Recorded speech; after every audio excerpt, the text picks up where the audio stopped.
Olá pessoal, bem-vindos a mais um vídeo da nossa disciplina de Introdução à Programação. Vocês já assistiram com o Túlio a apresentação da disciplina. Eu me chamo Puca e hoje nós iremos apresentar alguns conceitos da disciplina. Perfeito? Bom, essa aula de hoje ela está dividida em alguns vídeos. Nós iremos, nesse vídeo, falarmos dos tópicos 1, que é a organização do que é um computador, e do tópico 2, né, da organização de computadores. Os demais tópicos nós iremos apresentar num próximo vídeo, perfeitamente? Bom, então vamos lá. Antes da gente introduzir a programação, a gente precisa saber o que é um computador, já que é basicamente com isso, essa é a nossa ferramenta, é com isso que nós vamos trabalhar, né? Então, o computador ele é um dispositivo capaz de realizar computações e tomada de decisões. Ou seja, ele vai realizar cálculos, operações aritméticas, tomada de decisões, milhares de vezes por segundo. E muito mais rápido que nós. Isso não é novidade para ninguém, né? Se a gente tiver que efetuar somas, operações aritméticas, usando uma calculadora, o computador vai realizar isso muito mais rapidamente. Perfeito? Bom, e aí? Será que a gente tem certeza que nós fizemos os cálculos corretamente? Será que nós temos certeza que o computador efetuou esses cálculos corretamente? Isso é algo para a gente ponderar.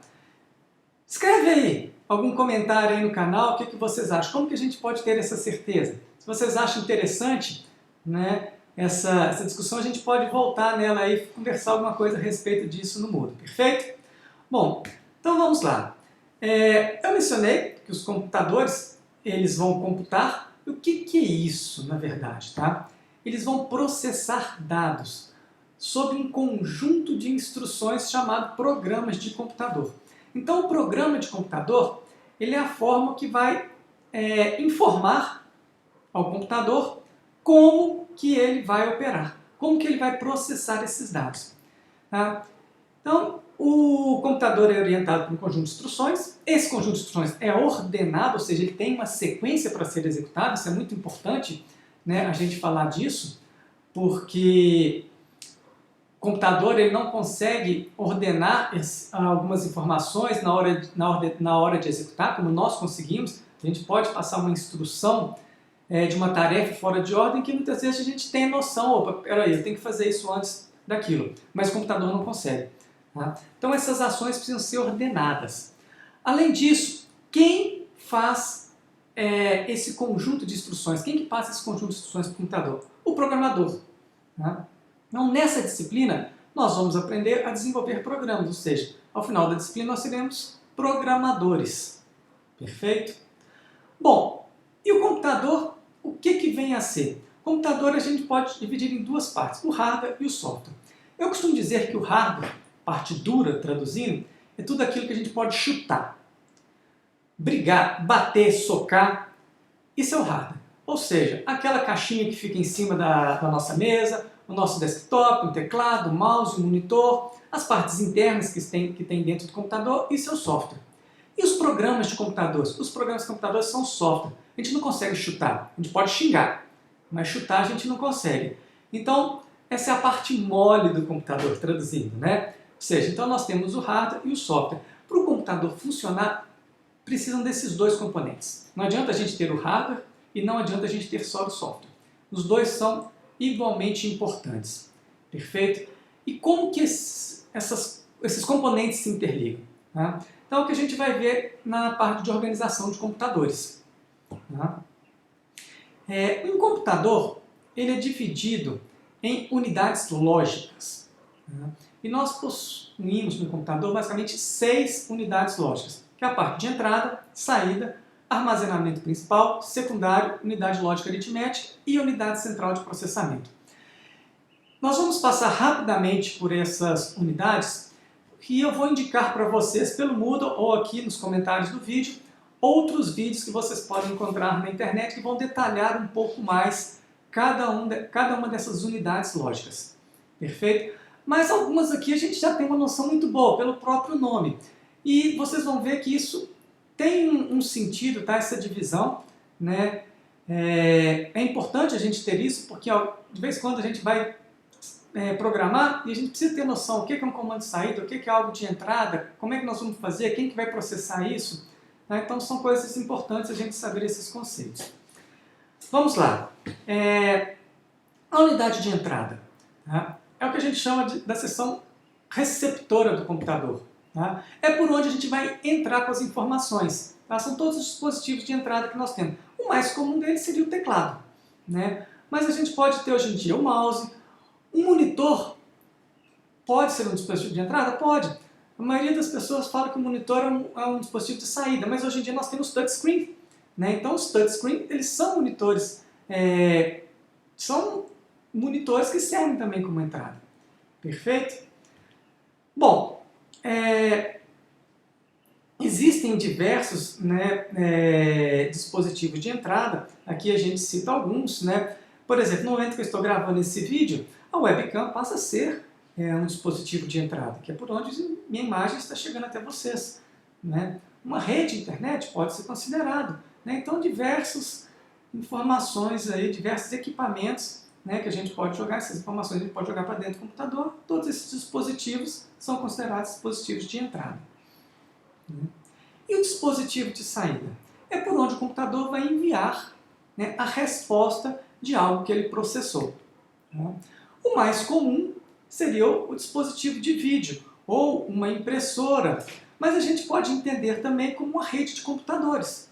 Tá? A partir do momento que vocês estão assistindo esse vídeo está saindo do meu computador, né, pela internet. Ou seja, então para mim ele é um dispositivo de saída, né, a internet. Agora, para vocês, pode ser um dispositivo de entrada, porque o vídeo está chegando. Olha só como é que as coisas também podem ter duplas funções. É interessante, né, a gente enxergar esses dispositivos de duas maneiras diferentes. Perfeito? Bom, se os computadores processam as informações que nós entramos e depois disponibilizam essas informações numa saída, tá, eles precisam armazenar isso. Então nós temos duas unidades de armazenamento. A unidade principal, tá, normalmente é uma unidade de relativamente baixa capacidade, porém de acesso muito rápido, tá? E essas informações, normalmente, elas estão disponíveis enquanto o computador está ligado. A partir do momento que a gente desliga o computador, essas informações são perdidas. Okay? Bom, a memória principal, a nossa memória RAM, é uma memória volátil. Como eu mencionei, quando o computador é desligado, essas informações são perdidas. Perfeito? É uma memória de acesso rápido quando comparado à memória secundária, que nós já vamos falar na sequência. O que é essa memória secundária? É uma memória de alta capacidade, né, onde as informações ficam armazenadas por um longo período, porém o acesso dela é muito lento. Né? Como assim lento? Como assim rápido? Aqui nós estamos falando dos nossos HDs, né, do disco rígido. Então, a memória secundária ela é muito lenta quando comparado à memória principal. Mas, por outro lado, possui uma capacidade muito superior de armazenamento do que a memória principal. Né? Ou seja, além disso, os dados não se perdem quando o computador é desligado. Ou seja, a gente fala que os dados são persistentes. Né? E a gente, além dos HDs, CDs, DVDs, pendrives, são dispositivos que a gente pode considerar de armazenamento secundário. Alta capacidade e acesso lento. Tá? Isso que classifica essa memória secundária. Por que eu não tenho, então, tudo memória secundária ou tudo memória principal? Preço é um dos fatores e a forma de armazenamento, ou seja, se ela é volátil ou se ela é persistente. Bom, então nós falamos dos dispositivos de entrada e saída e de onde essas informações são armazenadas. E agora nós temos as unidades de processamento, né? A unidade aritmética e lógica, que vai fazer toda a parte de cálculos, tá, do nosso computador. Okay?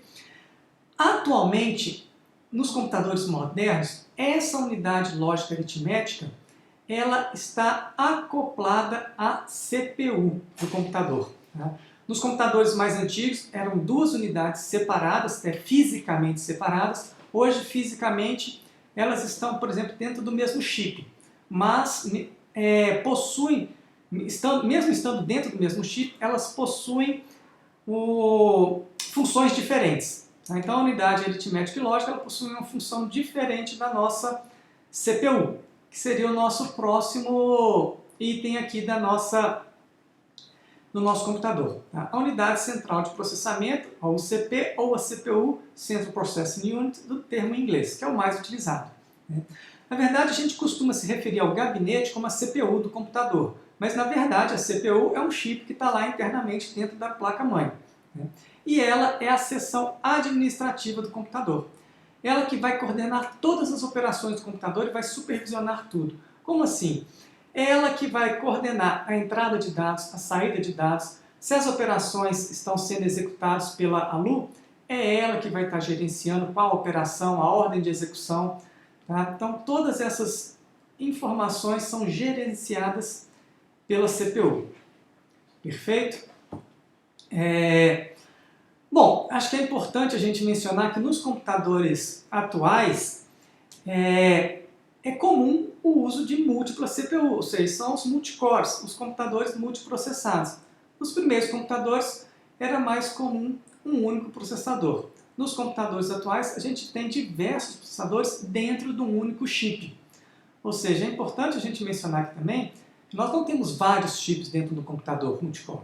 Nós temos um chip com vários CPUs, um quad-core, dual-core, mas nós podemos ter também vários chips. Né? Os supercomputadores normalmente são isso. Né? São diversos chips de computadores, dentro de cada chip, um quad-core, um octa-core, alguma coisa nesse sentido. Né? Perfeito? Bom, os nossos celulares, eles são computadores, hoje em dia, dual-core, quad-core, né? Vários celulares hoje eles também possuem diversos processadores aí. Tá? E isso que vai, quanto mais processadores, mais rápido vai ser o nosso computador. Né? Lógico, existem outras coisas que podem influenciar, tá? Mas isso é uma característica de velocidade normalmente atribuída aos computadores. Perfeito? Bom, para dizer, né, para ilustrar o que nós dizemos aqui, tá? Essa figura ela representa a arquitetura simplificada de um computador. Essa arquitetura ela foi proposta por von Neumann, tá? Ou seja, então o computador ele possui uma CPU, uma memória, dispositivo de entrada, dispositivo de saída, e aqui a gente está vendo aqui algo chamado barramento, que eu não mencionei para vocês, mas o barramento é por onde as informações vão trafegar. Seriam, digamos assim, os fios que vão ligar os nossos dispositivos. Perfeito? Bom, uma outra figura, né, mais detalhada, onde aqui a gente já apresenta, né, alguns dispositivos associados à entrada, alguns dispositivos associados à memória, à saída, tá, armazenamentos. Então, o que eu queria apresentar nesse vídeo, tá? Essa primeira aula, esses primeiros conceitos, são esses, perfeito? Bom, foi muito rápido, tá, esses conceitos, porque na verdade a gente não tem o interesse de trabalhar a organização de computadores nessa disciplina. No segundo período vocês vão ter uma disciplina que vai detalhar isso melhor.